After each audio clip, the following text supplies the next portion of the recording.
Estamos na 5ª sessão e hoje falaremos sobre o Espírito Santo. Quero ter muito cuidado, porque às vezes na igreja o Espírito Santo fica de fora ou falamos dele quase como de uma coisa, ou nos esquecemos de que ele é o 3º membro da Trindade. Estamos falando do próprio Deus. Terei cuidado com minhas palavras, porque costumamos falar tanto de coisas, quase como se olhássemos no microscópio. Quando fazemos isso, vemos essas coisinhas e tentamos descrevê-las. E podemos fazer o mesmo com o Espírito Santo se não tivermos cuidado. Vê-lo quase como se estivesse abaixo de nós e estivéssemos tentando entendê-lo, sem perceber que nós é que estamos embaixo, no fundo do microscópio, tentando entender o Deus que nos olha de cima, que estamos achando pistas de como Ele é, por meio da vida de Jesus e da Sua palavra. E agora estamos falando sobre Ele. Isto é sagrado. Quando oramos o Pai Nosso, dizemos, santificado ou santo seja o teu nome. Então, estamos falando sobre Deus agora. Vou tomar muito cuidado com minhas palavras e pensamentos, e quero entender de onde falo sobre Ele. O Santo, Santo, Santo Espírito de Deus. Conversamos sobre Gênesis 1:1. No princípio, criou Deus os céus e a terra.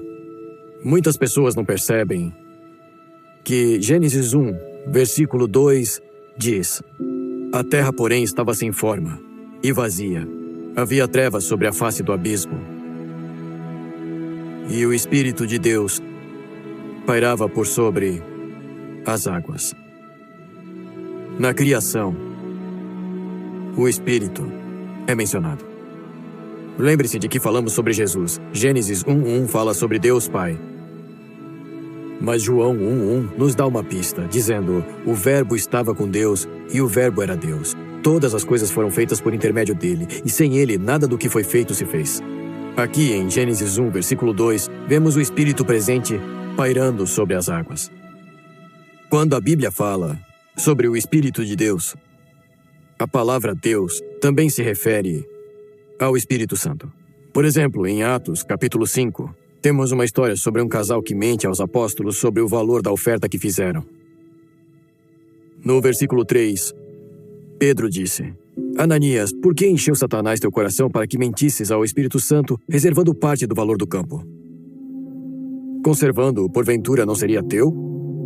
E vendido, não estaria em teu poder? Como, pois, assentaste no coração este desígnio? Não mentiste aos homens, mas a Deus. Ele é muito específico ao perguntar por que ele mentiria ao Espírito Santo. E em seguida ele diz: você não mentiu para homens, mas para Deus. Isso mostra que quando nos referimos ao Espírito Santo, precisamos ter reverência, honra. Ele é Deus. Ele estava na criação. Por isso, quando Jesus nos envia para fazer discípulos em Mateus 28, ele diz: batizando-os em nome do Pai, e do Filho, e do Espírito Santo.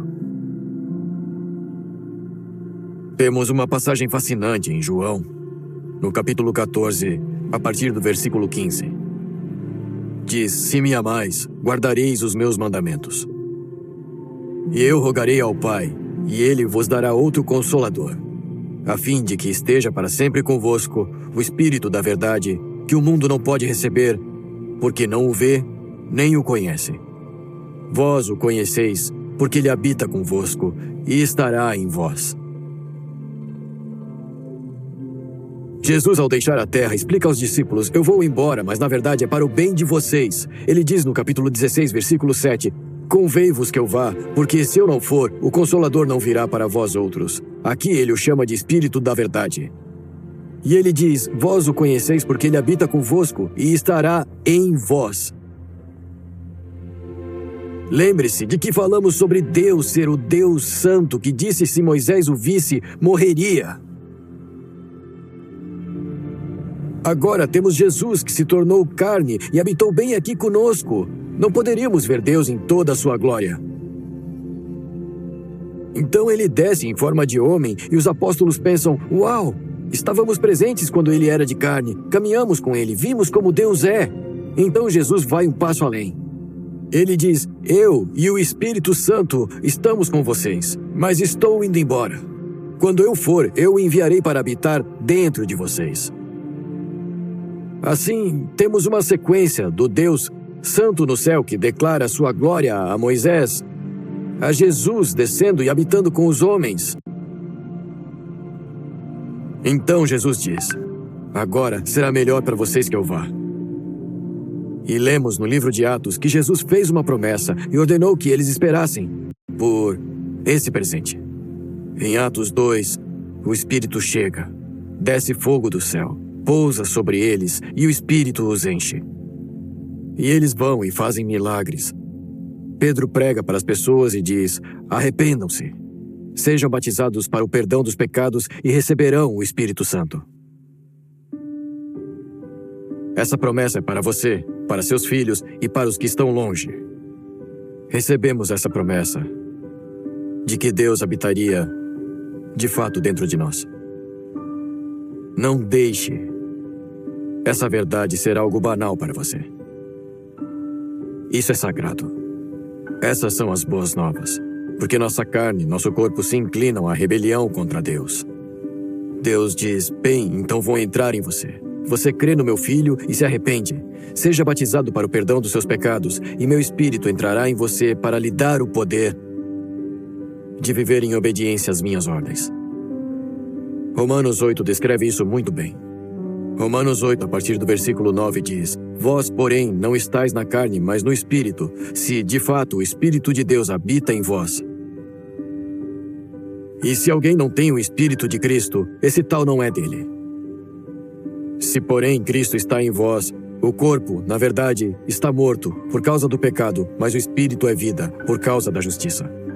Se habita em vós o Espírito daquele que ressuscitou a Jesus dentre os mortos, esse mesmo que ressuscitou a Cristo Jesus dentre os mortos, vivificará também o vosso corpo mortal por meio do seu Espírito que em vós habita.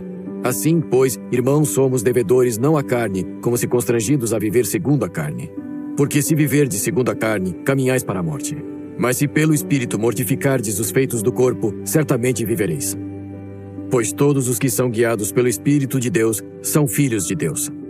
Por que não recebestes o espírito de escravidão, para viverdes outra vez atemorizados? Mas recebestes o espírito de adoção, baseados no qual chamamos Abba, Pai. O próprio Espírito testifica com o nosso espírito que somos filhos de Deus. Ora, se somos filhos, somos também herdeiros, herdeiros de Deus e co-herdeiros com Cristo. Se com Ele sofremos, também com Ele seremos glorificados. Essa passagem nos diz muito, mas é um pouco confusa no início, porque fala sobre como estamos no Espírito, depois sobre como o Espírito de Deus habita em nós, e em seguida diz: se você não tem o Espírito de Cristo. São vários nomes para o mesmo Espírito. Novamente, é por isso que quando vemos isso, dizemos: Deus, não te entendo totalmente. Tu dizes Espírito Santo, Espírito de Cristo, Espírito de Deus e Deus. Na maior parte do tempo, o sentido é o mesmo. Vemos, de algum modo, que tu és perfeitamente um só.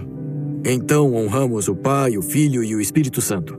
Mas esta passagem está dizendo que é por meio do Espírito, é pelo seu poder que habita em nós, que podemos de fato matar as obras da nossa carne. Desejos como os de Adão e Eva: eu quero isso, eu quero isso. Deus diz: eu coloco meu Espírito em você para você conseguir matar esses desejos. É um processo como parte da vida cristã pelo poder do Espírito Santo. Conseguimos resistir e ter domínio próprio. Mas existe outra coisa maravilhosa nesta passagem. Ele diz que, quando coloca seu Espírito em nós, nosso Espírito clama: Abba, Pai.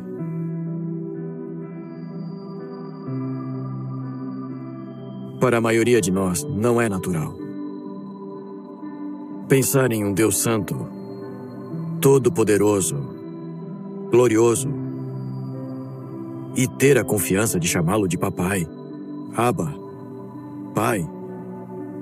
Especialmente para aqueles de nós que nunca tiveram um bom relacionamento com nosso pai terreno. Agora olhamos para o ser mais poderoso que existe e o chamamos de papai. A Bíblia diz que é o Espírito. Lemos em Romanos 5:5 que derrama o seu amor em nosso coração e no capítulo 8 e torna nosso próprio Espírito capaz de clamar sobrenaturalmente a Deus Pai e chamá-lo de Pai, de Abba, de Papai. Essa é uma das mais... É quase uma aparente contradição, mas não é. Quando entendemos isso, é que esse relacionamento fica tão impressionante. Nossa autoridade suprema é também nosso amigo mais íntimo e pai. E isso não é uma contradição. O Espírito faz isso no seu próprio Espírito. Ele lhe mostra que é o Espírito da verdade. Ele ajuda você a entender como nosso Deus e Juiz é santo.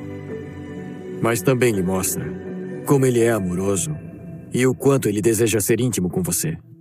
O versículo 26 de Romanos 8 nos diz: também o Espírito, semelhantemente, nos assiste em nossa fraqueza, porque não sabemos orar como convém, mas o mesmo Espírito intercede por nós, sobremaneira com gemidos inexprimíveis.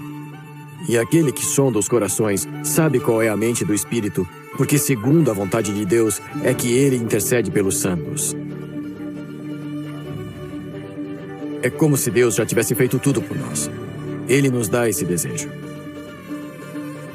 Ele diz: meu Espírito até ora por você. Como é incrível pensar que neste instante, o Espírito de Deus, que habita em você, intercede ao Pai em seu favor. Neste mundo em que parece que todos se rebelam contra as ordens dele, zombam de suas ordens, é muito bom saber que o próprio Deus intercede. O Espírito Santo de Deus ora ao Pai por você. Eu creio mesmo que é por isso que você o ama agora. Por isso estamos nessa série agora. Porque Deus revelou essas coisas na essência do seu ser, e isso é o que significa ser cristão.